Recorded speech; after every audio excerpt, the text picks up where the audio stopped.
ఆరాధింతును ఘనపరచి కీర్తింతును స్తుతించి ఆరాధింతును ఘనపరచి కీర్తింతును మా స్తుతులకు అర్హుడవు ప్రియ ప్రభువా వందనము మా స్తుతులకు అర్హుడవు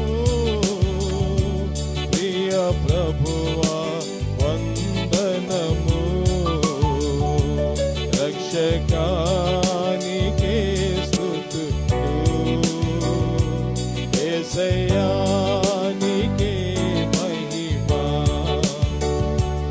రక్షకానికే స్తుతులు యేసయ్యానికే మహిమా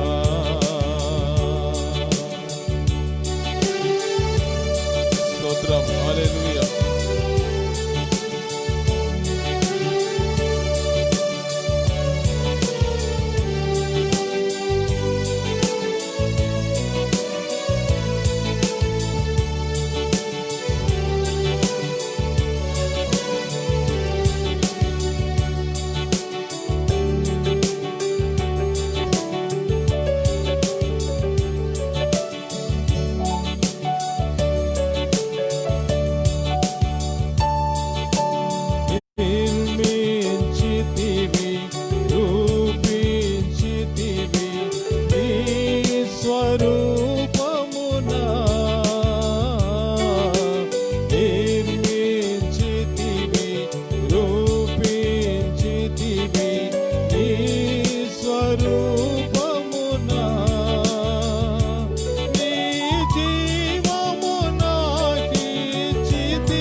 స్తుతులకు అర్హుడవు ప్రియ ప్రభువా వందనము నా స్తుతులకు అర్హుడవు ప్రియ ప్రభువా వందనము రక్షకా నీకే స్తుతులు యేసయ్యా నీకే మహిమా రక్షకా నీకే స్తుతులు యేసయ్యా నీకే మహిమా యేసయ్యా నీకే మహిమా యేసయ్యా నీకే మహిమా. హల్లెలూయా హల్లెలూయా.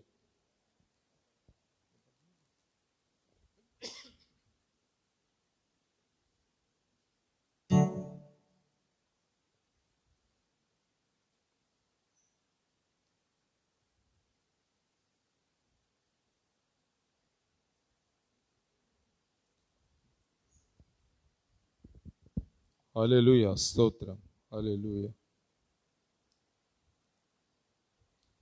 శాశ్వతమైనది నీవు నా ఎడ చూపిన కృప అనుదినం అనుక్షణం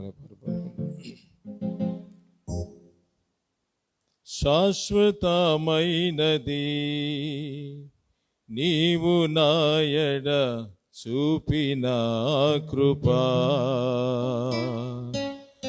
అనుక్షణం నన్ను కన్ను పాపవలే అనుక్షణం నన్ను కన్ను పాపవలే కాచిన కృప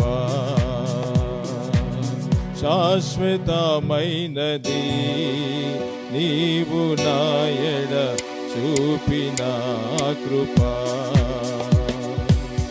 నీకు బహుదూరమైన నన్ను చేరదీసిన నా తండ్రివి నీకు బహుదూరమైన నన్ను చేరదీసిన నా తండ్రివి నిత్య సుఖ శాంతియే నాకు నీదు కౌగిలిలో నిత్య సుఖ శాంతియే నాకు నీదు కౌగిలిలో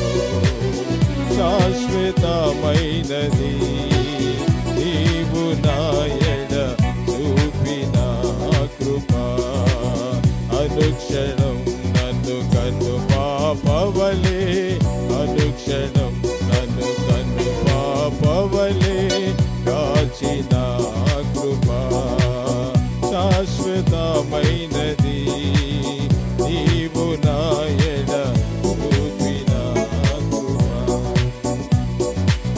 తల్లి తన బిడ్డలను మరచిన నేను మరువా లేనంటివే తల్లి తన బిడ్డలను మరచిన నేను మరువా లేనంటివే నీరు ముఖ కాంతియే నన్ను ఆదరించేనులే నీదు ముఖ కాంతియే నన్ను ఆదరించేనులే శాశ్వతమైనది నీవు నా ఎడ చూపిన కృప అనుక్షణం నన్ను కన్ను పాపవలే అనుక్షణం నన్ను కన్ను పాపవలే కాచిన కృప శాశ్వతమైనది నీవు నా ఎడ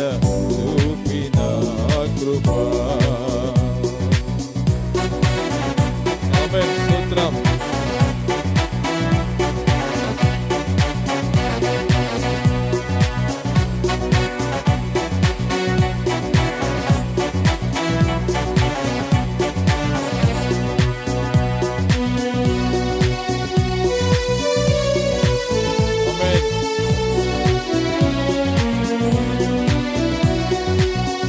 పర్వతములు తొలగినను మెట్టలు తరిల్లిన పర్వతములు తొలగినను మెట్టలు తరిల్లిన నా కృపా నిన్ను వీడదని అభయమిచ్చితివే నా కృపా నిన్ను వీడదని అభయమిచ్చితివే శాశ్వతమైనది నీవు నా ఎడ చూపిన కృప అనుక్షణం నన్ను కన్ను పాపవలే అనుక్షణం నన్ను కన్ను పాపవలే కాచిన కృప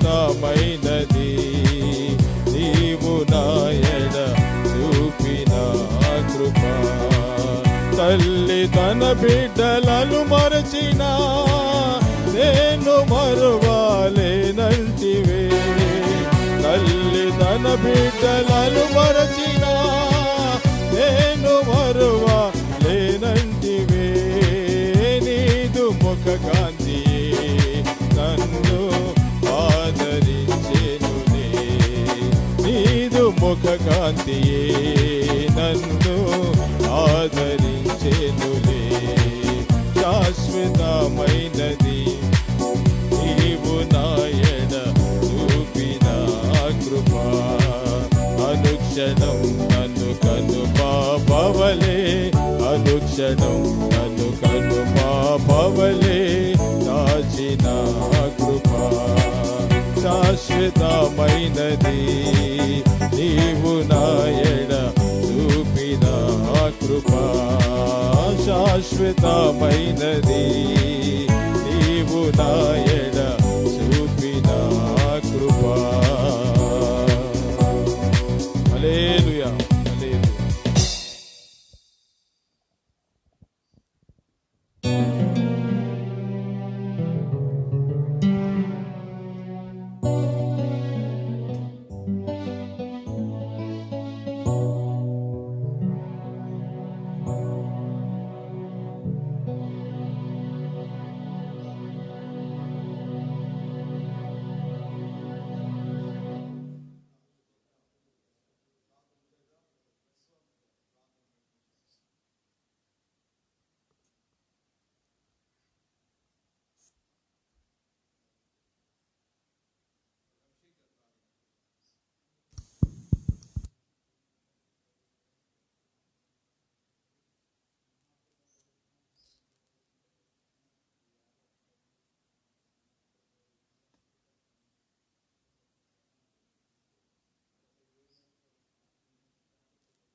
Thank you, Jesus.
దేవుని పరిశుద్ధ నామ మహిమ కలుగునుగా. హల్లెలూయా. మనమందరం కూడా లేచి నిలబడి ఆరాధన కీర్తన చదువుకుందాం.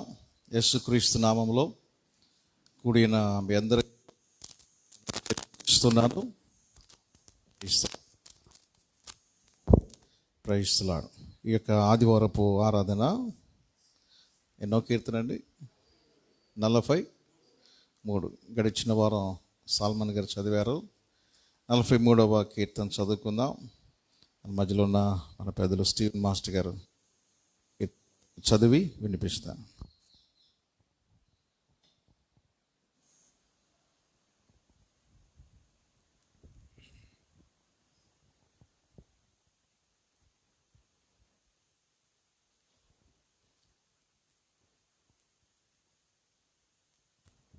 నలభై 43వ కీర్తన చదువుకుందాం. దేవా, నాకు న్యాయము తీర్చుము, భక్తి లేని జనముతో నా పక్షమున వ్యాజ్యమాడము. కపటము కలిగి దౌర్జన్యము చేయవారి చేతిలో నుండి నీవు నన్ను విడిపించుదు.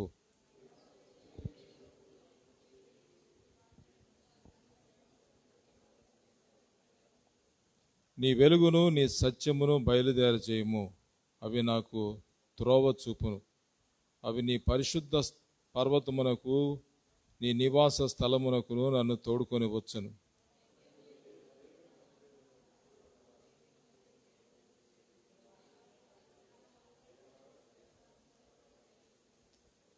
చివరి చదువు. నా ప్రాణమా, నీవేళ కృంగి ఉన్నావు, నాలో నీవేళ తొందరపడుచున్నావు.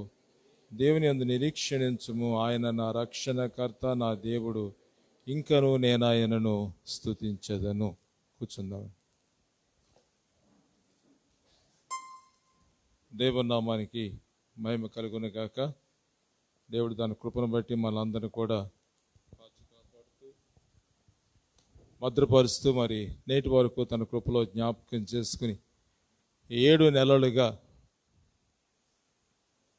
తన కనుదృష్టి మన మీద ఉంచి ఈ 8వ నెల 2వ పునరుద్ధాన దినమందు కూడా ఆయన ఆరాధించడానికి ఇచ్చినటువంటి గొప్ప కృపను బట్టి హృదయపూర్వకంగా అందరం ఒకసారి దేవునికి స్తోత్రాలు చెల్లించుకుందాం. హల్లెలూయా, హల్లెలూయా.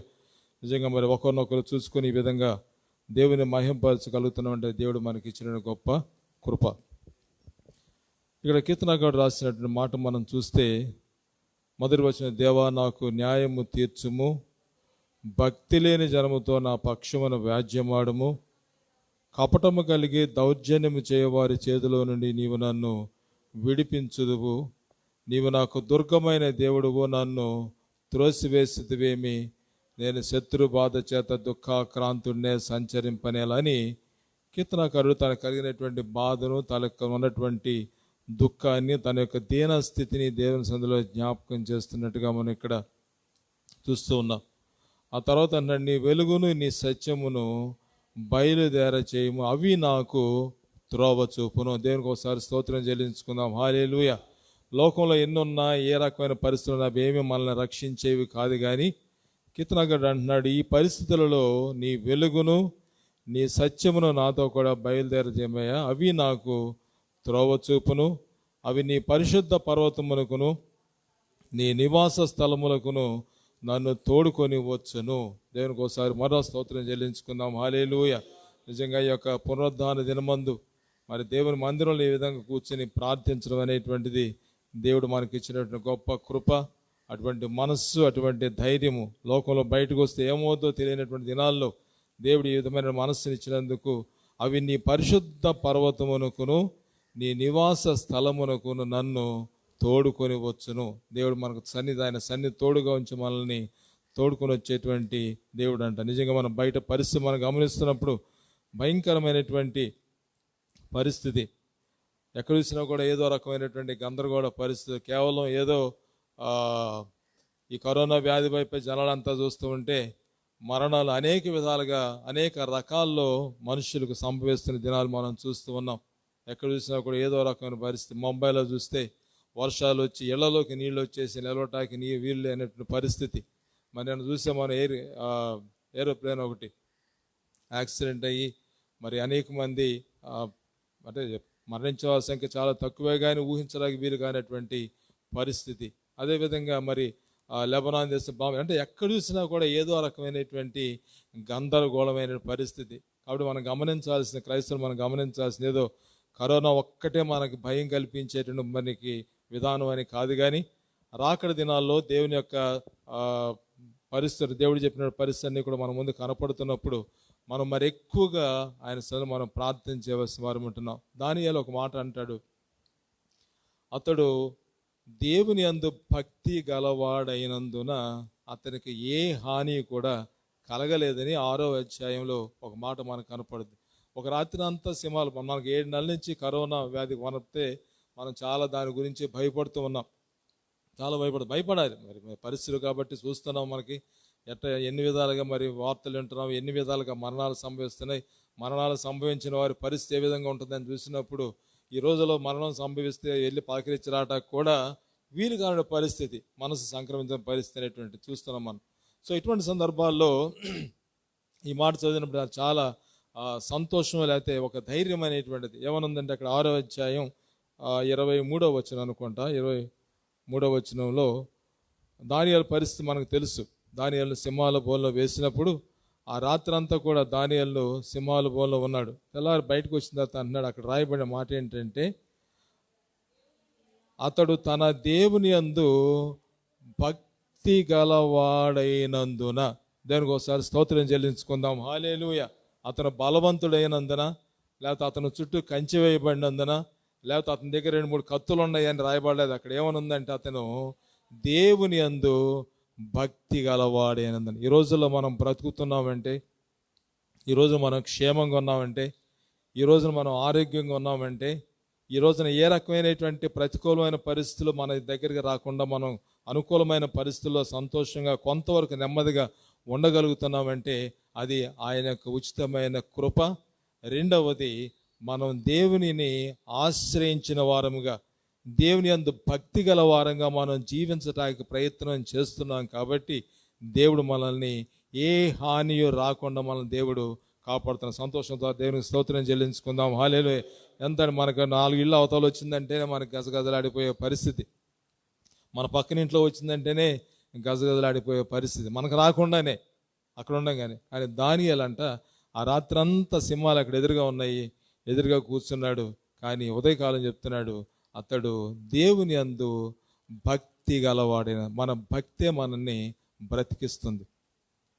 నీ భక్తి నీకు ధైర్యము పుట్టించదని సామెతలు మనం చూస్తాం. మనకు నీ భక్తి నీకు ధైర్యం పుట్టించుతాం. మనం ధైర్యం అందరికీ వచ్చామంటే మరి ఎంత దూరం నుంచో వచ్చి ఉంటారు. ఆ దూరంలో మరి ఎన్నెన్నో మనకు ఎదురవుతూ ఉంటాయి. అవన్నీ కూడా ఈ మధ్య గాలితో కూడా సంక్రమిస్తుందంట కదా.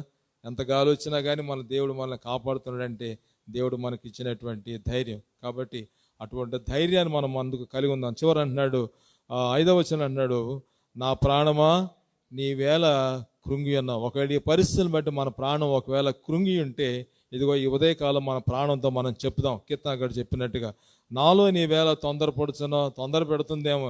ఏం వెళ్తావయ్యా గుడికి, ఇంత వయసు నీది, లేకపోతే ఈ పరిస్థితి నీది, ఈ బలహీనతలు ఉన్నాయి, గుడికి వెళ్తే లేనిపోయిన ఇబ్బంది వస్తుందేమో, అక్కడ ఎంతమంది వస్తుంటారని ఎంతో కొంత మన ప్రాణం ఏం చేస్తుందంటే మనలో తొందర పెట్టవచ్చు. అందుకని అన్నాడు, ఏమన్నాడంటే, దేవుని యందు నిరీక్షణ ఉంచుము.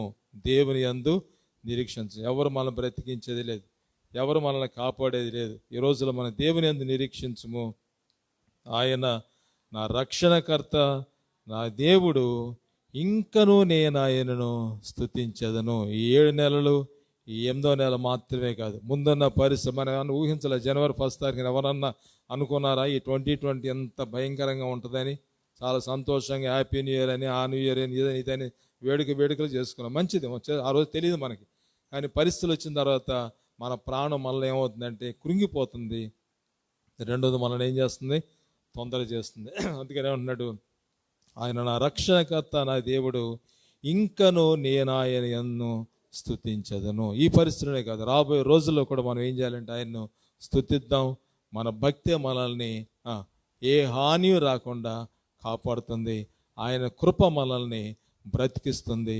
దేవుడి మాట దీవించనుగా. అటువంటి కృపను, అటువంటి దయని దేవుడు మనకందరికి కూడా రాబోయే రోజుల్లో కూడా దయచేయనుగాక.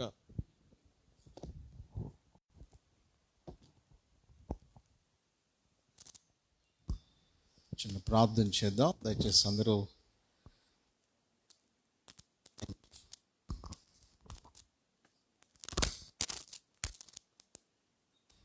హల్లెలూయా హల్లెలూయా హల్లెలూయా. కృప కలిగిన తండ్రి, నీకు స్తోత్రాలు. ఈ ఆగస్టు నెల 2వ పునరుద్ధానపు ఆరాధనలో పాల్గొనడానికి ప్రభు మనకి ఇచ్చినటువంటి గొప్ప శ్రేష్టమైన సమయాన్ని బట్టి, ఈ ప్రశస్తమైన సమయాన్ని బట్టి కృతజ్ఞత హృదయముతో మనమందరూ కూడా మన 2 హస్తాలు పైకెత్తి దేవాది దేవునికి స్తోత్రాలు చెల్లించుకుందాం.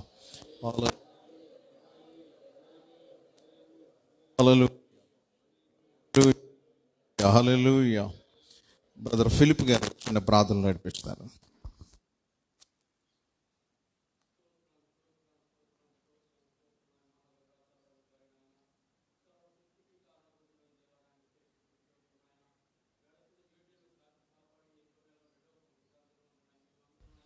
హల్లెలూయా. స్తోత్రం. Praise the lord.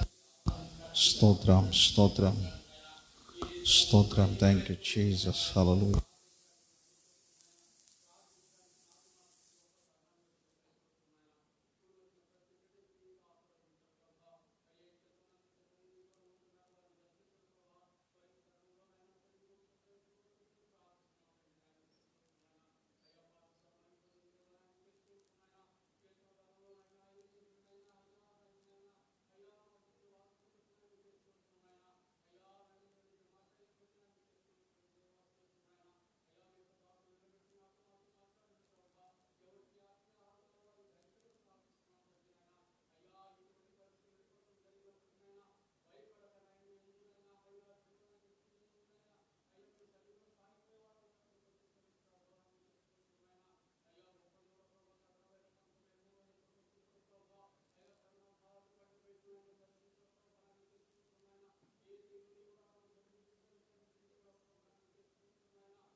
ఆమేన్. స్తోత్రం. చేయబడిన ప్రార్థనలు బట్టి మరొకసారి అందరూ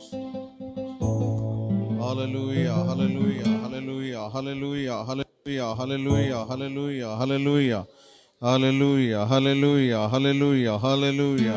స్తోత్రం. Thank you Jesus. Thank you Jesus. Praise the Lord. Hallelujah hallelujah hallelujah hallelujah.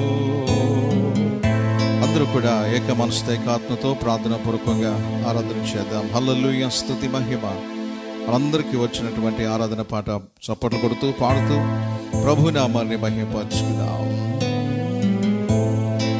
హల్లెలూయా స్తుతి మహిమ ఎల్లప్పుడు దేవునికి ఇచ్చెదను.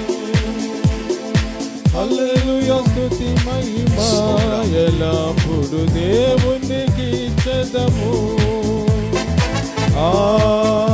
హల్లెలూయా హల్లెలూయా హల్లెలూయా హల్లెలూయా హల్లెలూయా హల్లెలూయా స్తుతి మహిమ ఎల్లప్పుడు దేవునికి ఇచ్చెదము. ఆకాశము నుండి మన్నాను పంపిన దేవుని స్తుతించెదము. ఆకాశము నుండి మన్నాను పంపిన దేవుని స్తుతించెదము. నుండి మధుర జలములు పంపిన యెహోవాను స్తుతించెదను. బండలుండి మధుర జలములు పంపిన యెహోవాను స్తుతించెదను. హల్లెలూయా స్తుతి మహిమ ఎల్లప్పుడు దేవునికి ఇచ్చెదము. హల్లెలూయా స్తుతి మహిమ ఎల్లప్పుడు దేవునికి ఇచ్చెదము. ఆరాధన ఆరాధన అబ్బా తండ్రి నీకేనయ్యా. ఆరాధన ఆరాధన అబ్బా తండ్రి నీకేనయ్యా. నా బలమా నా కోట ఆరాధన నీకే. నా దుర్గమా ఆశ్రయమా ఆరాధన నీకే. నా బలమా నా కోట ఆరాధన నీకే. నా దుర్గమా ఆశ్రయమా ఆరాధన నీకే. ఆరాధన ఆరాధన అబ్బా తండ్రి నీకేనయ్యా. రాజాని భవనములో ఈ పౌలు వేచియుందును. యేసు రాజాని భవనములో ఈ పౌలు వేచియుందును. నిన్ను స్తుతించి ఆరాధింతును. చింతలు మరచెదను. నిన్ను స్తుతించి ఆరాధింతును. చింతలు మరచెదను. ఆరాధన ఆరాధన అబ్బా తండ్రి నీకేనయ్యా. నా కన్నుల కన్నీరు తుడచిన యేసయ్యకే ఆరాధన ఆరాధన నా హృదయపు వాకిట నిలచిన యేసయ్యకే ఆరాధన ఆరాధన. తన రక్తముతో నన్ను కడిగిన యేసయ్యకే ఆరాధన ఆరాధన ఆరాధన ఆరాధన ఆరాధన ఆరాధన యుద్ధము యెహోవాదే యుద్ధము యెహోవాదే. రాజులు మనకెవ్వరు లేరు. శూరులు మనకెవ్వరు లేరు. రాజులు మనకెవ్వరు లేరు. శూరులు మనకెవ్వరు లేరు. సైన్యములకు అధిపతి అయిన యెహోవా మన అండ.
అన్నిటికీ ఆధారమైన వాడా, నీకే ఆరాధన. ఎన్నటికీ మారని మంచివాడా, కృతజ్ఞత స్తుతి. ఏ పరిస్థితిలోనైనా మారని వాడవయ్యా, ఎన్నటికీ మారని మంచివాడా, కృతజ్ఞత స్తుతి ఆరాధనా.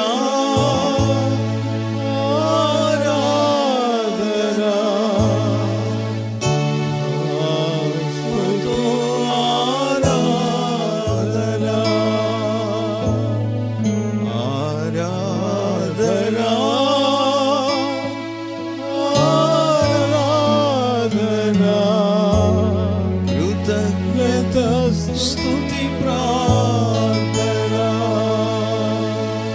నోటను కపటము లేనివాడా, నీకే ఆరాధన. నోటను కపటము లేనివాడా,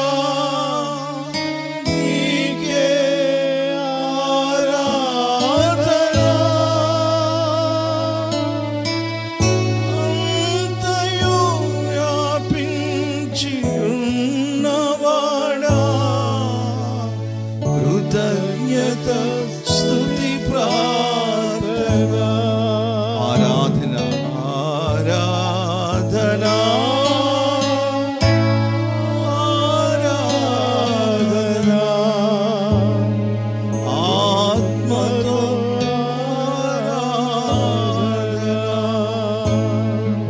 ఆరాధన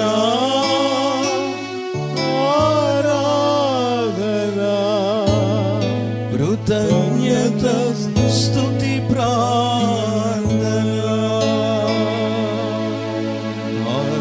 హల్లెలూయా హల్లెలూయా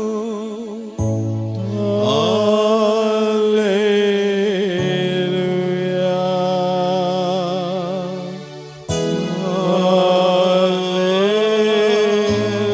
హల్లెలూయా.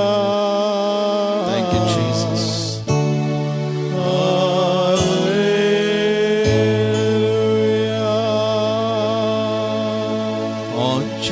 ఆశ్చర్యకరుడా స్తోత్రం, ఆలోచనకర్త స్తోత్రం, బలమైన దేవా నిత్యుడవగు తండ్రి, సమాధాన అధిపతి స్తోత్రం.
నా పాలి దైవమా, నా పాపముల కొరకు ఈ పాటలు అందినావా.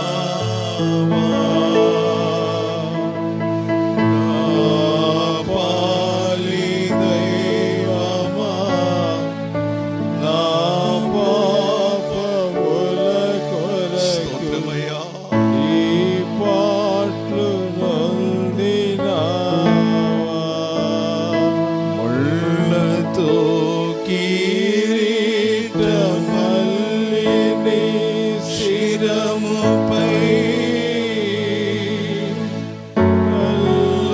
లలాటముగా ఒత్తిరా. ముళ్ళ పోట్లకు శిరము తల్లడిల్లగా సొమ్మ సిల్లిపోతివి రక్షకా. ఏ పాపమెరుగని ఓ పావనమూర్తి, పాప విమోచకుడా,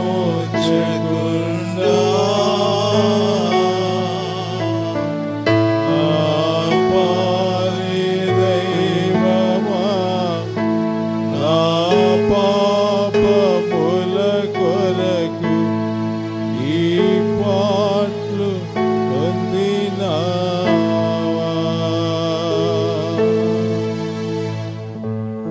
నా పాలి దైవమా, నా పాపముల కొరకు ఈ పాటలు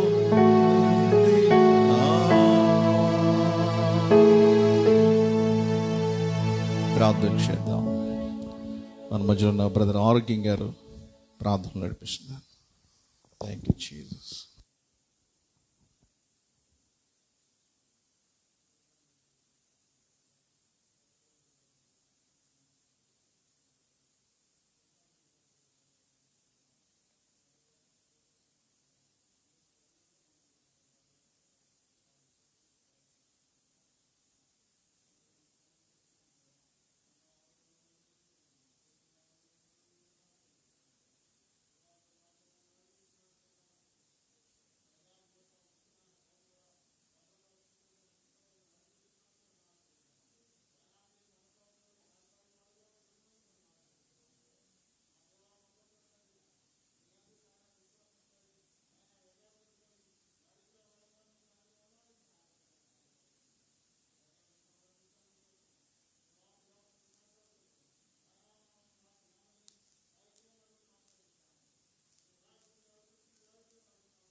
ఆమేన్. చేయబడిన ప్రార్థన బట్టి మరొకసారి స్తోత్రాలు చెల్లించుకుందాం. Hallelujah, hallelujah, hallelujah. Thank you Jesus. దయచేసి అందరూ కూర్చుందాం. ఒకసారి అందరికీ వందనాలు. అలాగే మేడం గారు కూడా ప్రత్యేకమైన వందనాలు. ప్రైస్తున్నా ప్రైస్తున్నాం. దేవుని వాక్యంలో నుండి కొన్ని మాటలు మనం ధ్యానం చేస్తూ ఉన్నాం. ఇంతవరకు చక్కని కీర్తన భాగాన్ని మన పెద్దలు స్టీవెన్ మాస్టర్ గారు వివరించారు.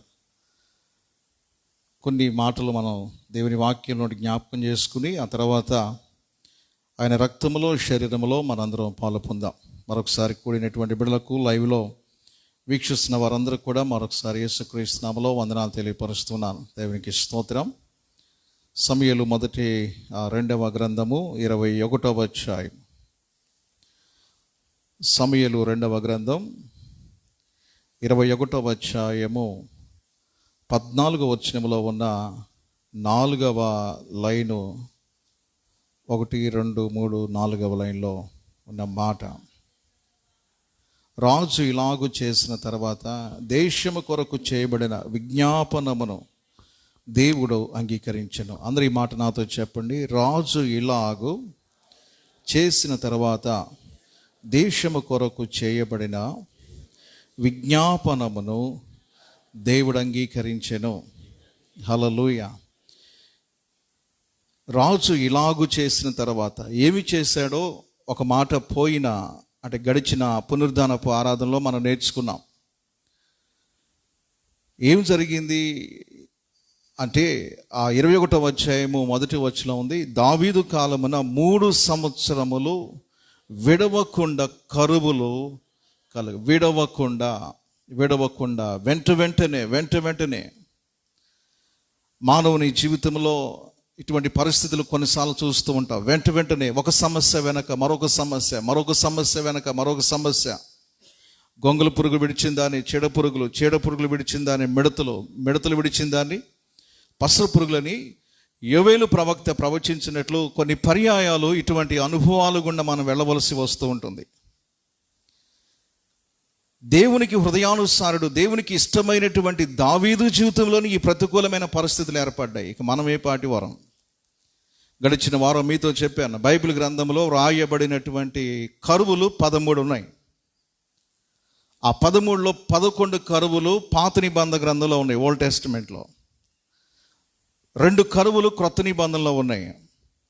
మొట్టమొదటిగా కరువు ఏర్పడింది విశ్వాస వీరుడు, విశ్వాసానికి తండ్రి అయిన అబ్రహాము కాలములో మొదటి కరువు వచ్చింది. అబ్రహాము విశ్వాసులకు తండ్రి అయిన అబ్రహాము కాలములోనే ఒక సమస్య. ఎందుకు ఆ సమస్యలు వచ్చినాయో మనం విన్నాం. ఆ కరువులు కలిగినప్పుడు, ప్రతికూలమైన పరిస్థితులు కలిగినప్పుడు వారు కలిగిన స్థానాన్ని విడిచిపెట్టి భయపడి ఐగుప్తుకి వెళ్ళట ద్వారా అబ్రహాము ఎంత భయంకరమైన పరిస్థితులకు ఎదుర్కొన్నాడో మనం చూచాం. ఇస్సాకు కరువుకి గెరారు దేశం వెళ్ళిన తర్వాత ఎన్ని ప్రతికూలమైన పరిస్థితులు ఎదుర్కొన్నాడో చూచాం. అలాగే నయోమి కూడా బెత్లెహేములో కరువు వచ్చినప్పుడు మోయాబు దేశానికి వెళ్ళి ఎంత నష్టపోయిందో మనం చూచాం. ఎందుకు ఈ మాటలు జ్ఞాపకం చేస్తుంటే, ఈ కరువులు, ఈ సమస్యలు, ఈ ప్రతికూలమైన పరిస్థితులు ఇవి మనను నాశనము చేయటానికి లేకపోతే పాడు చేయడానికి కాదు, కానీ మన విశ్వాసములు స్థిరపరిచి సువర్ణముగా మార్చి ప్రభు రాకడ కొరకు సిద్ధపరచడానికి. దేవుని స్తోత్రం కలుగునుగాక. అటువంటి కరువు దావీదు కాలంలో కూడా వచ్చింది. ఈ కరువు మనం 3 నెలలకే చాలా కంగారు పడుతున్నాం, భయపడుతున్నాం. కానీ 3 సంవత్సరాలు అంటే అండి, ఆలోచించండి. ఈ వ్యాక్సిన్ నవంబర్లో వస్తుంది, డిసెంబర్లో వస్తుంది, వచ్చే సంవత్సరం వస్తుంది అంటుంటేనే చాలా భయపడుతున్నాం ఇంకెప్పుడని. 3 సంవత్సరాలు కరువు విడవకుండా కరువు కలిగినప్పుడు దావీదు మహారాజు చేసిన గొప్ప పని ఏమిటంటే, అక్కడ చదువుకున్నాం, గడిచిన వారం కూడా ఇదే వాక్యాన్ని మీతో పంచుకున్నాను. యెహోవాతో మనవి చేశాను. ఇదండి గొప్ప పని. ప్రార్థనే ప్రతి పరిస్థితికి పరిష్కారం. హల్లెలూయా. మీరు శోధనలో ప్రవేశించుకున్న నిమిత్తము మెలకువ కలిగి ప్రార్థన చేయుడి. దేవుని సంఘానికి ప్రభు ఇచ్చినటువంటి శ్రేష్టమైన బలమైన తాళపు చెవి ప్రార్థన. నీవు భూమి మీద ఏది బంధిస్తావో పరలోకములో బంధించబడుతుంది. భూమి మీద నువ్వు ఏది విడుదల చేస్తావో అది పరలోకములో విడుదల చేయబడుతుంది.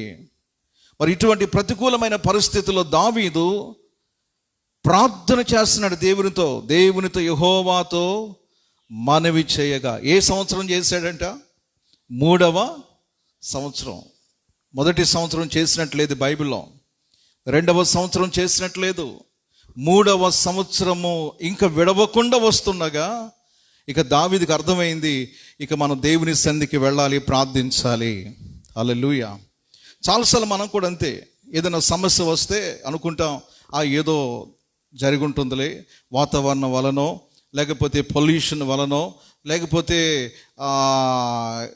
పరిపాలన చేయకూడనటువంటి వారు పరిపాలన చేస్తున్నారు కనుక ఇటువంటి ప్రతికూలమైన పరిస్థితులు వస్తాయి అని అనుకుంటాం. మరలా 2వసారి వచ్చినప్పుడు కూడా ఇంకేదో ఆలోచన చేస్తాం. ఇక 3వసారి వచ్చినప్పుడు ఇక కొంచెం ఆలోచన చేస్తాం, లాభం లేదు, ఏదో కొంచెం తేడాగా ఉందని దావీదు ప్రార్థన చేశాడు. దావీదు 3వసారి కన్నా ప్రార్థన చేశాడు, కానీ కొంతమంది అయితే ఇక 4వసారి 5వసారి వచ్చిన ప్రార్థన చేయని వారు భక్తులు ఆ బైబిల్ గ్రంథంలో ఉన్నారు. కొంతమంది 7వసారి కూడా ప్రార్థన చేయని వారు ఉన్నారు బైబిల్లో. కొంతమంది 8వ సంవత్సరం ప్రార్థన చేసిన వారు ఉన్నారు బైబిల్ గ్రంథంలో. మరి కొంతమంది అయితే అసలు ప్రార్థన చేయకుండానే శాపను అనుభవించిన వారు ఉన్నారు బైబిల్ గ్రంథంలో. వెనక్కి కూర్చోమ్మా, లేటుకు వచ్చామా, వెనక్కి కూర్చో, లైవ్లో వస్తుంది కార్యక్రమం. ఎందుకు ఈ మాట మీతో చెప్తున్నాంటే ప్రియ దేవుని బిడ్డలారా, ఏ పరిస్థితి అయినా వచ్చిన వెంటనే మేలుకొని ప్రార్థన చేయటం అది ఆశీర్వాదం. హల్లెలూయా. కొన్నిసార్లు ప్రభు వాక్యం ద్వారా హెచ్చరిస్తాడు, కొన్నిసార్లు ప్రభు దర్శనం ద్వారా హెచ్చరిస్తాడు. వెంటనే నీవు లేచి మోకరించి కొంత సమయాన్ని, ప్రభు ఏమిటయ్యా ఈ దర్శనం యొక్క అర్థం ఏమిటి, ఈ వాక్యం యొక్క అర్థం ఏమిటి, ఎందుకు నాతో మాట్లాడావు అని గనక మనం వెంటనే మోకాళ్ళ మీదకి వెళ్ళి ప్రార్థించగలిగితే ఆ ప్రతికూలమైన పరిస్థితుల నుంచి మనం విడిపించబడతాం. బైబిల్ గ్రంథంలో సౌలుని 2 సార్లు దేవుడు అభిషేకించాడు.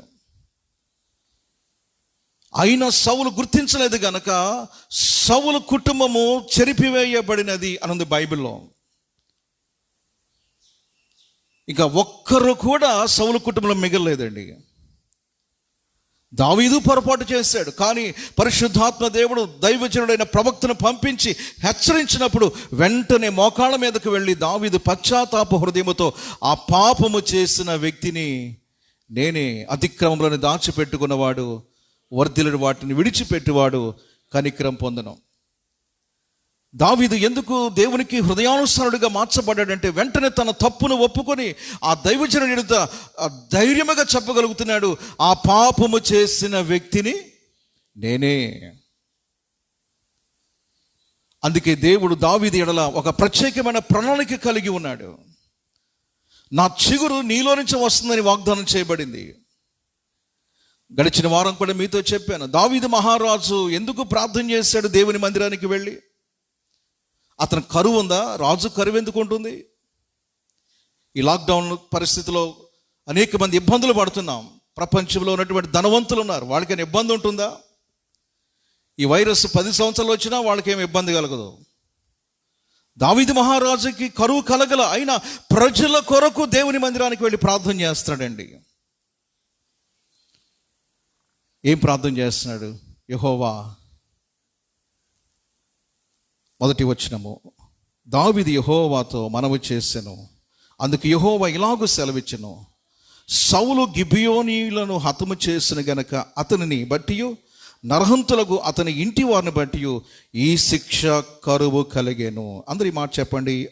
అతని ఇంటి వారిని బట్టియు అతని బట్టియు ఈ శిక్షగా ఈ కరువు కలిగెను.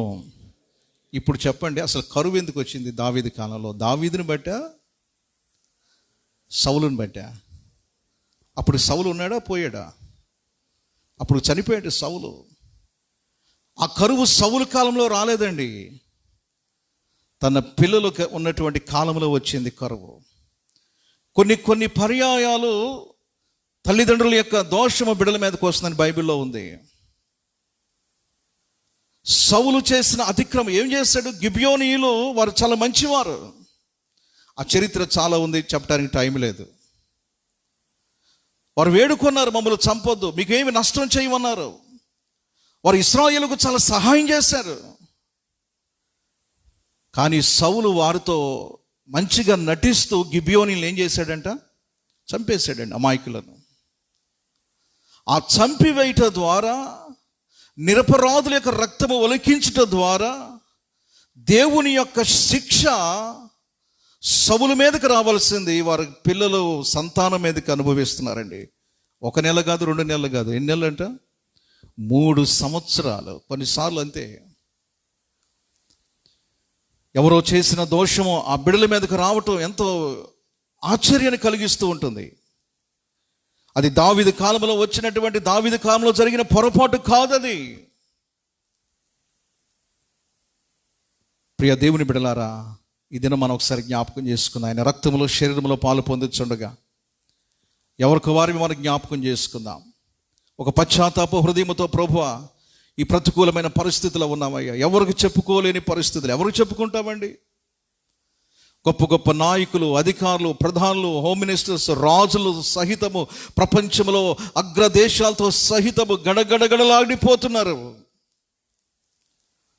ఒరిగిపోతున్న పరిస్థితులు ఎవరికి చెప్పుకుందాం?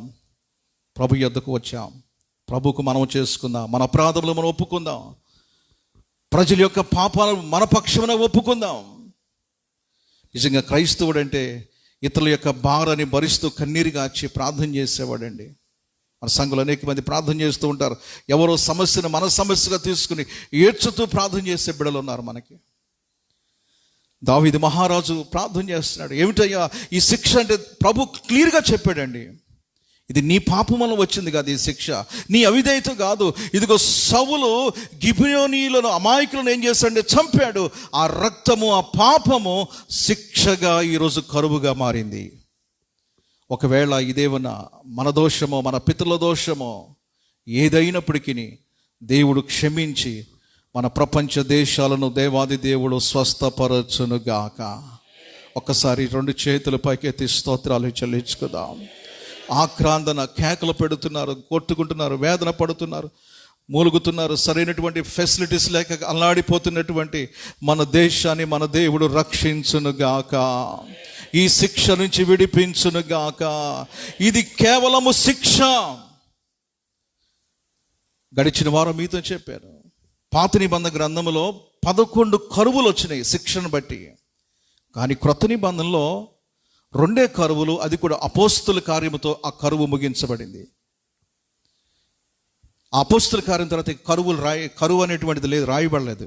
కరువు అన్న మాట ఉంది కానీ కరువు వచ్చినట్టు రాయబడిన కరువులు లేవిక. ఎందుకో తెలుసా? ఎందుకు? రోమీలకు రాసిన పత్రిక 8వ అధ్యాయం 1వ వచనంలో ఉంది, కాబట్టి ఇప్పుడు క్రీస్తు యేసునందున్న వారికి ఏ శిక్ష విధియు లేదు. సంతోషంతో ఒకసారి స్తోత్రాలు చెల్లించుకుందాం. మన యొక్క దోష శిక్ష, మన పాప శిక్ష, మన పితరుల యొక్క శిక్ష, మన తల్లిదండ్రుల యొక్క శిక్షలు, ప్రతి పాపం యొక్క శిక్ష ఇప్పుడు నజరేయుడైన యేసు క్రీస్తు వారు ఇదిగో 2020 సంవత్సరాల క్రితము సిలువలో మన శిక్ష కొట్టివేయబడినది. ఎంతమంది నమ్ముతున్నారండి? ప్రతి యేసు క్రీస్తు రక్తములో కడగబడిన తరువాత, నీవు మారుమనసు పొంది బాప్తిసం పొందిన తరువాత, యేసు క్రీస్తు రక్తములో నీవు ముంచబడిన తరువాత, శుద్ధీకరించబడిన తరువాత, నీ మీద ఉన్న ప్రతి దోష శిక్ష కొట్టివేయబడినది. చాలా సాక్ష్యాలు నేను వింటూ ఉంటాను. ప్రతి తరంలో ఒక మగపిల్లాడు పుట్టడం, చనిపోతాం, అలా 5-6 తరాల నుంచి వస్తుందండి. యేసు క్రీస్తుని యొక్క రక్షణలోకి వచ్చిన తర్వాత, ప్రభు నమ్ముకున్న తర్వాత, ఇప్పుడు ఆ శిక్ష మా ఇంట్లో నుంచి వెళ్ళిపోయిందని ఎన్ని సాక్ష్యాలు విన్నామండి. అంటే ఆ దోష శిక్ష, ఆ పాపము తరతరాల నుంచి వస్తూ ఉండగా యేసుక్రీస్తు వారి యొక్క రక్తములో కడగబడిన తర్వాత ఆ శిక్ష కొట్టివేయబడింది. అది అపోస్తల కార్యములో ముగించబడినటువంటి ఆ శిక్ష క్రీస్తు రక్తంలో కొట్టివేయబడింది. హల్లెలూయా. ఈరోజు ఆయన రక్తములో ముద్ర వేయబడ్డాం. దానికి గుర్తుగానే ప్రతి నెల ప్రభు బలలో పాలు పొందుచున్నాం. దేవుని స్తోత్రం కలుగునుగాక. గట్టిగా దేవుని సందులో స్తోత్రం చెల్లించుకుందాం. ఆయన రక్తాన్ని జ్ఞాపకం చేసుకుంటున్నాం, ప్రభు యొక్క ప్రేమను జ్ఞాపకం చేసుకుంటున్నాము. ప్రభు కల్వరి సిలువలో నీ కొరకు, నా కొరకు ముఖమున సొగసైనను స్వరూపమైన లేదు, మనుషులను చూడని వారుగానే చిత్రీకరించబడ్డాడు. ఆయన ఉమ్మివేయబడినాడు, ఆయన గెడ్డము పెరికి వేయబడినది. హల్లెలూయా. ఎవరి కోసం? ఇది నీ కోసం. పాలుగారే దేహము పైన పాపాత్ముల కొరడాలెన్నో నాట్యమాడినాయి, నడివీధిలో నడిపాయి. పాఠ్యమాడినాయి, నడివీధిలో నడిపాయి. నోరు తెరువలేదాయి ప్రేమా, బదులు పలుకలేదాయి ప్రేమా. ఇది ఎవరి కోసమో,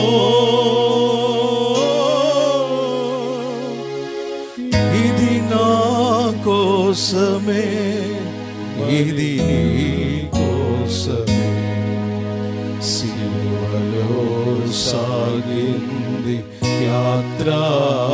థ్యాంక్ యూ జీసస్. కరుణామయుని దయగల పాత్ర. ఆదాము అవ్వ ద్వారా లోకములోనికి పాపం ఎలా వచ్చిందో, ఒక నీతిమంతుడైన యేసుక్రీస్తు ద్వారా లోకములోకి రక్షణ వచ్చింది, శాపము కొట్టివేయబడినది. ఈరోజు నమ్మి విశ్వసించడం ద్వారా మనం నీతిమంతులుగా చేయబడ్డాం. అది మన క్రియలు కాదు, మన గొప్పతనం కాదు, ఇది మన పరిశుద్ధత. ఇంగ్లాండ్ దేశంలో ఆక్స్ఫర్డ్లో ఈ వ్యాక్సిన్ కనుక్కున్నప్పుడు మొట్టమొదటిగా డోసు ఒక సైంటిస్టు, మీరు చూసుంటారు పేపర్లో, ఒక 22 years, వివాహం కూడా కాలేదు, ఫస్ట్ ప్రాక్టికల్ చేయటానికి ఎవరు వస్తారంటే ఒక సైంటిస్ట్ వచ్చిందంటండి. ఆ ఇంజెక్షన్ చేసినప్పుడు రియాక్షన్ కూడా అయిందంట. తర్వాత ఏమైంది ఇక తెలియదు, మనకు తెలియదు, మరి ఎలా ఉందో తెలియదు.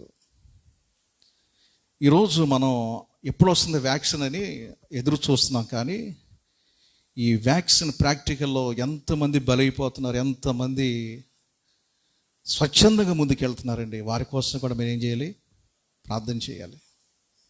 మనం సజీవంగా ఉండాలని, మనం ఆరోగ్యంగా ఉండాలని, ఈ వైరస్ నుంచి విడిపించబడాలని. కొంతమంది యవ్వన బిడలు మళ్ళా 25 దాటితే పనిచేయరంట, దానికి మంచి యవ్వన రక్తం ఉన్నటువంటి బిడలు వాలంటరీగా, మనం ఏమైపోయినా పర్వాలేదు, మా వెనకున్న తరాలు బ్రతకాలి, ఈ వైరస్ నుంచి విడిపించబడాలని ఎంతమంది ముందుకు వెళ్తున్నారండి.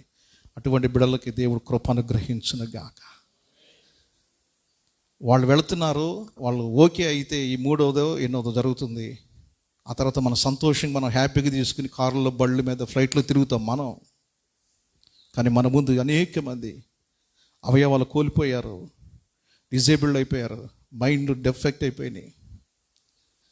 అది మన జ్ఞాపకం రాదు. ఈరోజు మనం ఇంత సంతోషంగా, ఇంత హ్యాపీగా, ఇంత బైబిల్ పట్టుకుని ఇంత నిత్యరాజ్యం కొరకు సిద్ధపడుతున్నామంటే 2020 సంవత్సరాల కొరకు, నీ కొరకు, నా కొరకు శాపమును అనుగ్రహించి నలగగొట్టబడిన యేసుని మనం జ్ఞాపకం చేసుకోవాలి. అందుకే ఏ కష్టం వచ్చినా, ఇబ్బంది వచ్చినా పౌలు అంటాడు హెబ్రీ పత్రికతో, విశ్వాసమును కర్తయు దాన్ని కొనసాగించువాడైనా యేసు వైపు. దేవా, ఏమిటయ్యా ఈ కరువు ఏంటి, కష్టకాలం ఏమిటంటే, దేవాది దేవుడు చెప్తున్నాడు, సౌలు చేసిన శిక్ష బదులుగా ఏమొచ్చింది? ఈ కరువు అనుభవిస్తున్నారు. అప్పుడు వెంటనే దావీదు మహారాజు ఏం చేశాడో తెలుసండి? ఆ మిగిలిన గిబియోన్ దగ్గరికి వెళ్ళి ఈ మాట చదివి నేను ప్రార్థన చేస్తాను. చాలా అద్భుతంగా ఉంటాయి ఈ వాక్య భాగాలు. సమూయేలు గ్రంథం చదువుకున్న వాక్య భాగంలో 3వ వచనం చదువుకుందాం. రాజుకు దావీదు గిబియోనీయులను పిలవనంపి, అందరి మాట చెప్పండి, 272వ పేజీ, సమూయేలు 2వ గ్రంథం 21వ అధ్యాయం 3వ వచనము చదవండి. అబ్బా, నేను మీకేమి, బా ఎంత రెస్పెక్ట్ వాడండి. 40 దేశాల చక్రవర్తి దావీదు మహారాజు, రక్తాలు ఒలికించబడి నీచాతి నీచమైన స్థితిలో పడిపోయి త్రోసివేయబడినటువంటి గిబియోలను పిలిపించుకుని రాజమహాలకు రప్పించి వాళ్ళ ఎదుట నిలబడి, ఒకసారి ఆ సన్నివేశాన్ని ఊహించండి. వారి ఎదుట నిలబడి దావీదు అంటున్నాడు, నేను మీకేమి, ఎవరన్నా అంటారండి ఆ మాట? నేను మీకేమి చేయగోరుచున్నాను, యెహోవా స్వాస్థ్యముని మీరు దీవించినట్లు దోష నివృత్తికై దేని చేత నేను ప్రాయశ్చిత్తము చేయుదునని వారిని అడుగగా, పాపము చేసినది సౌలు, కానీ ప్రాయశ్చిత్తాన్ని కోరుకుంటుంది దావీదు. అదేనండి క్రైస్తవులు అంటే. హల్లెలూయా, హల్లెలూయా. మనం దైవజనులు చెప్తూ ఉంటారు, మనం బయటికి బంధులు చేయడానికి కర్రలు, కత్తులు కట్టుకుని వెళ్ళం, కానీ ఉపవాసాలుండి దేశము కొరకు, సమాధానము కొరకు, రాజుల కొరకు, ముఖ్యమంత్రుల కొరకు కడుపు కట్టుకుని కన్నీరు గార్చి ప్రార్థించేది ఎవరైనా ఉన్నారంటే అది క్రైస్తవులు మాత్రమేనండి. నమ్మితే ఒకసారి హృదయపూర్వకంగా స్తోత్రాలు చెల్లించుకుందాం. దావీదు అంటున్నాడు, ప్రాయశ్చిత్తము చేయటానికి నేను ఏమి చేయాలయ్యా తెలియపరచండి. మీ శిక్ష మా మీద తొలగిపోవాలి, ఈ భయంకరమైన కరువులు తొలగిపోవాలి, ఈ వైరస్లు తొలగిపోవాలి, ఈ శాపము తొలగిపోవాలి. ఏదైనా మేము చేయాలనుకుంటే ఆ ప్రాయశ్చిత్తం ఏం చేయాలో తెలియపరచండి. ప్రభువుని అడుగుదాం. ఫిబ్రవరి వెళ్ళిపోయింది, మార్చి వెళ్ళిపోయింది, ఏప్రిల్, మే, జూన్, జూలై, ఆగస్టు 2వ వారం. ఇది పెరుగుతుంది. కానీ ప్రభు పాదాలు పట్టుకుందాం. ప్రభువా, ఏమిటి అయ్యే పరిస్థితి? చాలామంది ఆరాధన రావటానికి చాలా భయపడుతున్నారు. పెళ్ళిళ్ళకి తెగ తిరిగేస్తున్నారండి. నేను ఒక పెళ్ళికి చేయటానికి వెళ్ళా. భోజనాలకు ఫస్ట్ పంచ్లో కూర్చున్నారు. ప్రార్థనకు రావట్లేదు. ఏంటంటే వైరస్ అండి, మరి తింటాకి లేదు ఇక్కడ వైరస్. నేను తప్పు అనట్లేదు, జాగ్రత్తగా ఉండాలి, పాటించండి. పెళ్ళిళ్ళకి తింటాకి వెళ్ళిపోతున్నారు. రక్త సంబంధులు ఏమనుకుంటారని భయపడుతున్నారు. లోక సంబంధమైన వాటి కొరకు ప్రయత్నం చేస్తున్నాం. దావీదు అన్నాడు, దైవజనుడు చెప్పాడు కొన్ని మాటలు. ఏది కావాలి నువ్వు అనుకుంటా అన్నాడు. ఏది కాదయ్యా, చనిపోతే దేవుని చేతిలోనే చనిపోతానన్నాడండి. దేవుని స్తోత్రం కలుగును గాక. అదేదో లోకంలో చచ్చేదానికంటే ఎక్కడ చనిపోతాను? దేవుని చేతిలో. దేవుని చేతిలో పడతానయ్యా. ఆయన ఎట్లా నలిపితే నేను అట్లా నలపబడతాను. దేవుని సంగమా, ఇంకా మనం సరి చేసుకోవాల్సింది ఏదో ఉంది, ఇంకా ఏదో మనం సిద్ధపడవలసింది ఏదో ఉంది. దావీదు వల్ల ఎంతమంది మన స్థితిని, మన పరిస్థితిని విడిచిపెట్టి ప్రభు పాదాలు పట్టుకుని, ప్రభువా మేము ఆశీర్వదించబడటానికి, దీవించబడటానికి ఈ ప్రాయశ్చిత్తముగా మేమేమి చేయాలి అని మనం అడుగుదాం ప్రభుని. దావీదు అడుగుతున్నాడు, ఏమి చేయాలయ్యా ఈ ప్రాయశ్చిత్తం? ఈ మాట చదువుదాం. తర్వాత గిబియోనీయులు 4వ వచనంలో ఉంది, సౌలు అతని ఇంటి వారిని. అందరూ బైబిల్ తెరవండి. 21:4.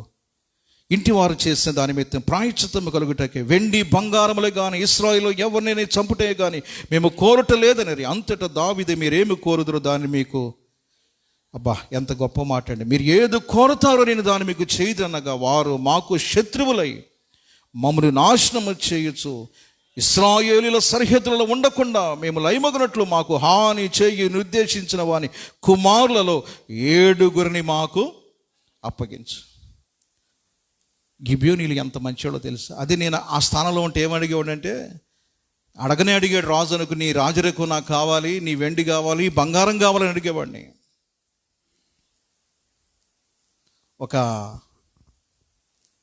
పేద కుటుంబం, ఆర్థికంగా ఇబ్బంది పడుతున్న కుటుంబం, బాగా వృద్ధాప్యంలోకి వెళ్ళిపోయారు. వారికి పిల్లలు కూడా లేరంటండి, ఆరోగ్యము లేదు. ఒకరోజు ప్రార్థన చేస్తే వారికి ఒక దూత కనపడి, ఏం కావాలి? ఒకటే కోరుకోండి అందంట. ఏదైనా ఒకటే. ఆరోగ్యం కావాలా? ఒకటే. పిల్లలు కావాలా? ఒకటే. ఆ వందంట, నాకు ఒక కోరిక ఉందండి, నా మనవల్ని ఎత్తుకుని బంగారపు స్పూన్తో వారికి ఏం పెట్టాలి? భోజనం పెట్టాలని ఆశ. ఒక్కడు చాలందంట. ఒకటే కోరుకుంది. ఏంటది? మనవల్ని ఎత్తుకుని బంగారపు స్పూన్తో పిల్లలకి ఏం పెట్టాలంట? భోజనం. అడిగింది ఒకటే, కానీ ఇందులో ఏమన్నా చెప్పండి? ఇంక అసలు పిల్లలే లేరు.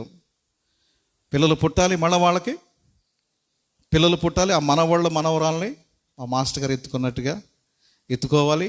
మళ్ళీ వారికి ఎలా భోజనం పెట్టాలి? బంగారు స్పూన్తో భోజనం పెట్టమంటే అభిషేక్ పెడుతున్నాం అబ్బాయికి. అది పెట్టాలంటే ఏముండాలి? బాగా ధనవంతులైతేనే.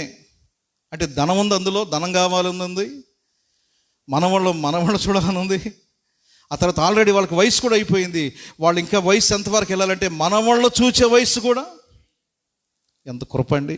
నీ పిల్లలు నీవు అట్టి కృప ప్రతి ఒక్కరికి దేవుడు దయచేయునుగాక. అందరూ ఒకసారి సంతోషంతో స్తోత్రాలు చెల్లించుకుందాం. వీరంటున్నారు, మాకు వెండి వద్దయ్యా, మాకు బంగారం వద్దు. ఈరోజు ట్రంప్ గారు వచ్చి మనల్ని ఏదైనా అడిగారు అనుకోండి, ఏం కావాలి మీకు? ఉద్యోగాలు కావాలా? అమెరికాలో గ్రీన్ కార్డ్ కావాలా? వీసా కావాలా? లేకపోతే ఏ కంపెనీలో జాబ్ కావాలా? బిల్ గేట్స్ దగ్గర పరిచయం చేయాలా? ఏది కావాలంటే ఇప్పుడు అడిగే జవాబు ఏంటంటే, మాకు ఏమి వద్దు, ఆ వ్యాక్సిన్ ఏదో ఏసు రక్తమే తగ్గించమంటే ఆయనకి ఏం చేయలేడు. అది దేవుని పిల్ల అయితే, ప్రభువా ఆ అగ్నిలో మా డానిస్ ప్రార్థన చేస్తున్నట్టుగా వైరస్ని చంపే అంటున్నాడు. అంతే, ప్రార్థన చేస్తే అదే మాట. ఏదో అడుగుతాం. ఇప్పుడు మన కోరిక ఒకటే కోరిక, త్వరగా అది విడుదల అవ్వాలి, అందరూ సంతోషంగా మాట్లాడుకోవాలి, ఒకరి ఇళ్ళకి ఒకరు వెళ్ళాలి, ఆదరించుకోవాలి అనేటువంటి ఆశ. పిల్లలు ఎక్కడెక్కడ ఉన్నారు అందరిని కలుసుకోవాలి. దేవుని స్తోత్రం కలుగును గాక. విజయవాడలో ఉన్నవాళ్ళు ఇక్కడికి రావడానికి లేదు, ఇక్కడ ఉన్నవాళ్ళు. ఇప్పుడు ఒకప్పుడు అమెరికా వెళ్ళాలంటే ఏదో పెద్ద కాకుండా, విజయవాడ అంటే కళ్ళు మూస్తే కళ్ళు తెరిచి విజయవాడ వెళ్ళిపోవాలి. ఇప్పుడు విజయవాడ నుంచి ఇక్కడికి రావాలంటే, విజయవాడ పెట్టండి, బలరాంపేట నుంచి రావాలంటే ఇక్కడికి ఏదో బొంబాయి నుంచి వచ్చినట్టుగా ఉంది మనకి. దేవుని బిడ్డలారా, వారు అడుగుతున్నారు, మాకు వెండి వద్దు, బంగారం వద్దు, నీ ఆస్తి వద్దు, నీ సింహాసనం వద్దు. మమ్ములను ఈ నీచానికి తీసుకొచ్చిన ఈ రాజు సౌలుకి 7 కొడుకులు ఉన్నారు, వాళ్ళు మాకు అప్పగించు, చాలు, మేము వాళ్ళని చంపాలి. దావీదు ఏం చేశాడో తెలుసు, ఈ అద్భుతమైన మాట అండి. 7వ వచనం, తానును సౌలు కుమారుడు యోనాతానును యెహోవా నామను బట్టి యెహోవా ఏర్పరచుకున్న ప్రమాణం చేసిన హేతువు చేత రాజు సౌలు కుమారుడు యోనాతానుకు పుట్టిన మెఫీబోషెతును అప్పగింపక, అయ్యా కుమార్తె రిబ్బా సౌలకు 2 కుమారులను. ఈ మాట అందరూ చెప్పండి. ప్రమాణము చేసి ఉన్న హేతువు చేత రాజు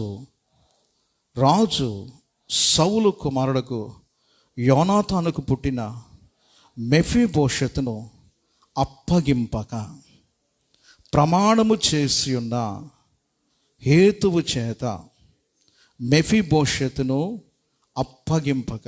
ఈ మాట చదువుతుంటే నాకు దుఃఖం ఆగలేదండి.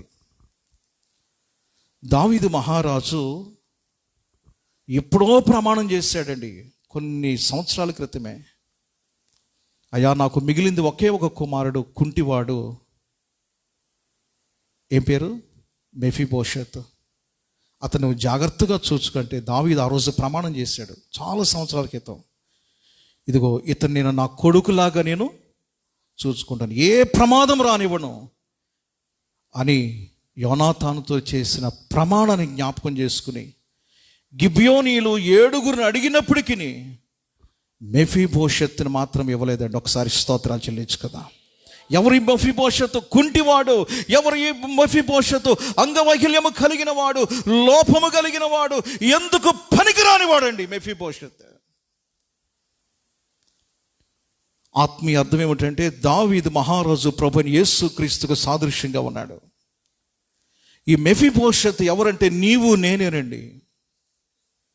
ఒకప్పుడు మన అపరాధముల చేతను పాపముల చేతను చచ్చినటువంటి మనలను, ఏ ఉపయోగము లేనటువంటి మనలను, నిరుపయోగములో ఉన్నటువంటి మనలను, నిష్ప్రయోజనం ఉన్నటువంటి మనలను, ఏదో వీళ్ళు పనిచేయరు మైనారిటీస్ అని ఎక్కడో పడవేయబడినటువంటి మనలను, ఇదిగో ఉపయోగము లేనటువంటి పురుగు లాంటి మనలను,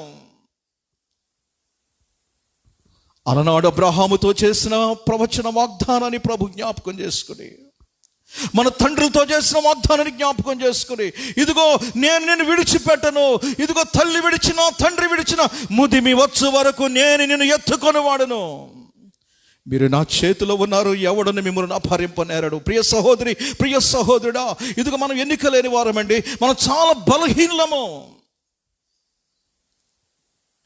మన కళ్ళ ఎదుట చూస్తూ ఉండగా ఎన్ని మరణాలు వెళ్ళిపోతున్నాయి, ఎన్ని వైరస్లు వెళ్ళిపోతున్నాయి, ఎంత శాపం వెళ్ళిపోతుంది, ఎంత భయంకరమైన దినాలు సాగిపోతున్నాయి. ఈరోజు వరకు నీవు కుంటివాడివైనా, నేను కుంటివాడినైనా, గుడ్డివాళ్ళమైనా, బలహీనమైన, నిష్ప్రయోజకులమైనా, ఏ ఇమ్యూనిటీ మనకు లేకపోయినా, ఏ యోగ్యత లేకపోయినా, ఏ బ్యాక్గ్రౌండ్ మనకు లేకపోయినా, ఏ శక్తి మనకు లేకపోయినా, ఎటువంటి ఆధారం మనకు లేకపోయినా, ఎటువంటి బలగము లేకపోయినా, ఇంతవరకు నేను నీవు క్షేమముగా ఉన్నామంటే ఆ యేసు క్రీస్తు వారు మన మీద వేసిన ప్రమాణమే కాపాడుతూ ఉంది. ఇదిగో నా బిడ్డ నేను రక్తములో కొన్నాను, ఇతను కడిగాను, ఇతను విమోచించాను, ఇతను పరిశుద్ధపరిచాను, నా రక్తములో శరీరములో పాలు పొందుచున్న బిడ్డ.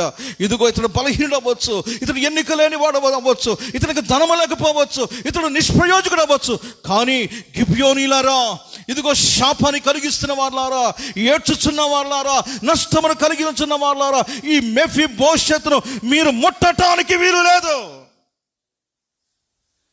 ఈరోజు నీవు నేను దేవుని సందులో నిలబట్టగల కారణం ఏమిటంటే, ఒక ప్రమాణం మనను ఆపిందండి. ఆ ప్రమాణమే నజరేయుడైన యేసుక్రీస్తు. సౌలుకు పుట్టిన బలమైనటువంటి బిడ్డలు అందరూ గిబియోనులు చంపారు, కానీ ఒక కుంటివాడు మెఫీబోషెత్ రాజు నగర్లో భద్రపరచబడ్డాడు. కారణం ఏంటో తెలుసా? కొన్ని సంవత్సరాల క్రితం తన తండ్రితో దావీదు ప్రమాణం చేశాడు, ఇతను నిన్ను కాపాడుతాను.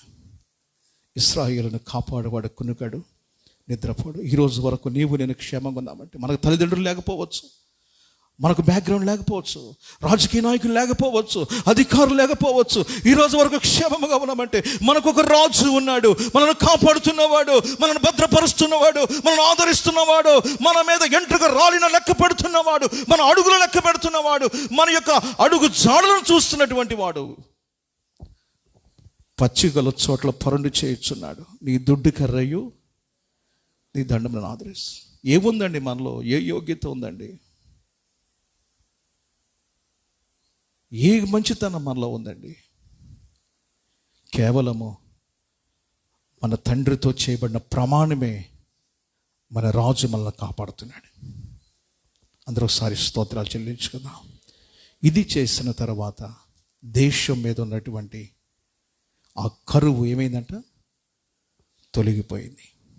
ఈ ఆదివారం ఆరాధనలో పశ్చాత్తాపడదాం. మన దోషం మన బిడ్డల మీదకి వెళ్ళకూడదు. సౌలు పాపము తన కుమారుల మీదకి వెళ్ళి హతమైపోయారండి. సౌలు పోయాడు, కానీ శాపం మాత్రం పోలేదు. దావీదు ప్రాయశ్చిత్తపడుతున్నాడు, పశ్చాత్తాపడుతున్నాడు. ఎలాగైనా 2 సంవత్సరాలు నేను ప్రార్థన చేయలేదు, 3వ సంవత్సరంలో ప్రార్థన చేద్దామని తీర్మానం చేసుకున్నాడు. 4 నెలలు అయిపోయినాయి, కనీసం 5వ నెలలన్నా ప్రభు పాదాలు పట్టుకుందాం, పశ్చాత్తాపడదాం. ఇంకా నేను చేయవలసింది ఏముందయ్యా? ప్రభువుని అడుగుదాం. మనం అనుకోవచ్చు, మనం నలుగురికి చేసేది ఏముంటుందండి? ఒక్క యోనా చాలు దేశంలో కలిగిన శాపాన్ని తొలగించడానికి. ఒక ప్రార్థించే విశ్వాసి చాలండి పరిస్థితులు మారిపోవటానికి. అబ్రహాముతో దేవుడు అంటున్నాడు, ఒక్క నీతిమంతుడు ఉంటే చాలు, ఆ పట్టణాన్ని నేను కాపాడుతాను. ఒక్కరు ప్రార్థన చాలండి మన పట్టణము కదిలించబడటానికి, శాపం విడుదల పొందటానికి. మోకరించండి, ప్రార్థన చేద్దాం. ఈ పునరుద్ధానపు ఆరాధనలో దావీదు అంటున్నాడు గిబియోనీలతో, గిబియోనీలారా, మీరు చెప్పినట్లుగానే సౌలు కుమారులను మీకు అప్పగిస్తాను, కానీ వారి కుమారుడు ఒక కుమారుడు ఉన్నాడు, వాడు కుంటివాడు, వాడు లోపము కలిగిన వాడు, వాడు ఎందుకు పనిచేయని వాడు ఉన్నాడు, కానీ అతను మాత్రం మీకు ఇవ్వను. అతను నువ్వేం చేసుకుంటావు? ఆ కుంటోడు నువ్వేం చేసుకుంటావు? ఆ యూజ్లెస్ ఫెలో నువ్వేం చేసుకుంటావు అని అని ఉండవచ్చు. కానీ దావీదు అంటున్నాడు, అతని తండ్రితో నేను ప్రమాణం చేశాను, ఇతను నిన్ను కాపాడుతాను, ఇతనిని పోషిస్తాను, ఇతనిని ఆదరిస్తాను. తండ్రి లేని లోటు నేను తీరుస్తాను, తల్లి లేని లోటు నేను తీరుస్తాను అన్నాను. కనుక నేను మాత్రము మెఫీబోషెతును మాత్రమే మీకు అప్పగించను. అబ్బా, ఎంత కృప కలిగిన వారమండి మనం. మనకన్నా బలము కలిగిన వారు, మనకన్నా జ్ఞానము కలిగిన వారు, మనకన్నా అన్ని విధాల సమృద్ధి కలిగిన వారు సాతాను యొక్క కబంధ హస్తాలకు వెళ్ళిపోయారండి. కానీ నీవు నేను ఇంకా భద్రపరచబడ్డామంటే ఇది మన భక్తి కాదు, ఇది మన నీతి కాదు. ఎవరో మనకు అడ్డుపడ్డారు. ఆయన రాజులకు రాజు నజరేయుడైన యేసుక్రీస్తు వారు. ఆ కృప కలిగిన దేవుని ప్రమాణము మన బిడ్డలకు అడ్డుపడును గాక. ఆ ప్రమాణమే మనల్ని కాపాడును గాక. ఆ ప్రమాణమే మనం సంతానాన్ని ఆస్వాదించును గాక. ఆ ప్రమాణమే మన పట్టణాన్ని దీవించును గాక. ఆ ప్రమాణమే మన యొక్క దేశమును భద్రపరచును గాక. ఆ ప్రమాణమే మన ప్రపంచమును దర్శించును గాక. ఒక్క నిమిషము మెఫీబోషెతులైన మనలకు దేవుడిచ్చిన కాపుదలను బట్టి 2 చేతులు తెత్తి స్తోత్రాలు చెల్లించుకుందాం. Hallelujah, hallelujah, hallelujah, hallelujah, hallelujah, hallelujah, hallelujah, హల్లెలూయా. ఆయన రక్తముల శరీరంలో మనం పాలు పొందబోతున్నాం. ఓ ఏ యోగ్యత లేని మనను. హల్లెలూయా, హల్లెలూయా, హల్లెలూయా. నా దేశమంతటిని ఆశీర్వాద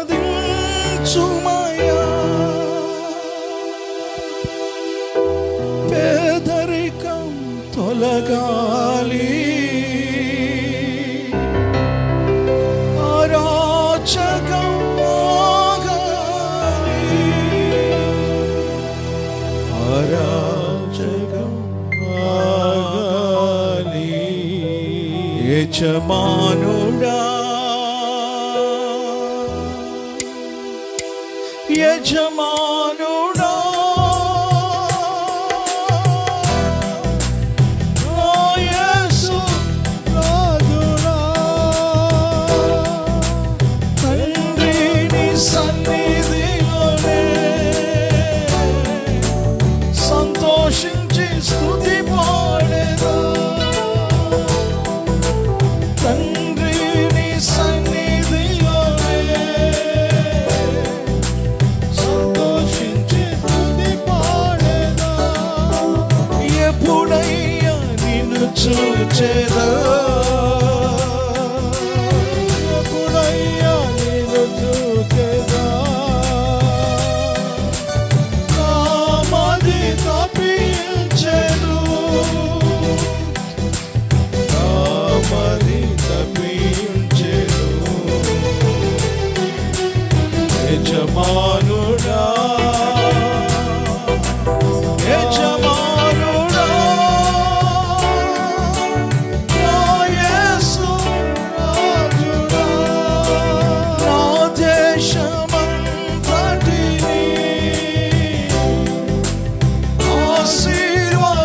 ఆశీర్వదించుమయ్యా నా దేశమంతటిని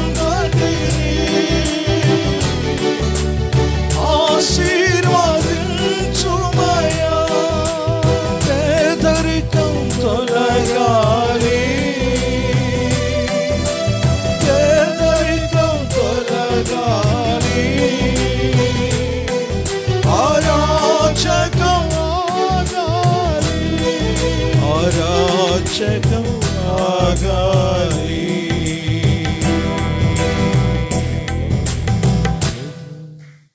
అరాచకం ఆగాలి యజమానుడా నా యేసు రాజుడా నా తలంపులెల్లా నా తపనయంత నీ చిత్తం చేయుటయే నా యజమానుడు నా రాజు అలనాడు మెఫీబోషెతుకు దావీదు మహారాజు, ఈరోజు మన రాజు ప్రభువైన యేసుక్రీస్తు. ఆ ప్రమాణము చేత మనం ఇంతవరకు భద్రపరచబడినాం. ఆ ప్రమాణమే తన కుమారుడైన యేసుక్రీస్తు మన కొరకు శాపగ్రాహిగా బలిగా సిలువలో నీ కొరకు నా కొరకు మరణించి ఆఖరి రక్తపట్టు వరకు ఆచి మన ధనవంతులు చేయటానికి ఆయన దరిద్రుడిగా మార్చబడ్డాడు. మనల్ని ఆశీర్వదించడానికి ఆయన శాపగ్రాహిగా మార్చబడ్డాడు. మన దోష శిక్ష ప్రాయశ్చిత్తం ఆయన శాపగ్రాహిగా మార్చబడ్డాడు. అందుకే ఈ దినం ఆయన రక్తములో శరీరం మనం పాలు పొందుతూ ప్రభుని జ్ఞాపకం చేసుకుంటున్నాం. చిన్న ప్రార్థన చేద్దాం. ప్రభు సన్నిధి తన కృప తన కాపుదల మనందరి మీద ఉంచబడినట్లు మన మధ్యలో ఉన్న శామ్యుల్ రాజు గారు చిన్న ప్రార్థన నడిపిస్తారు.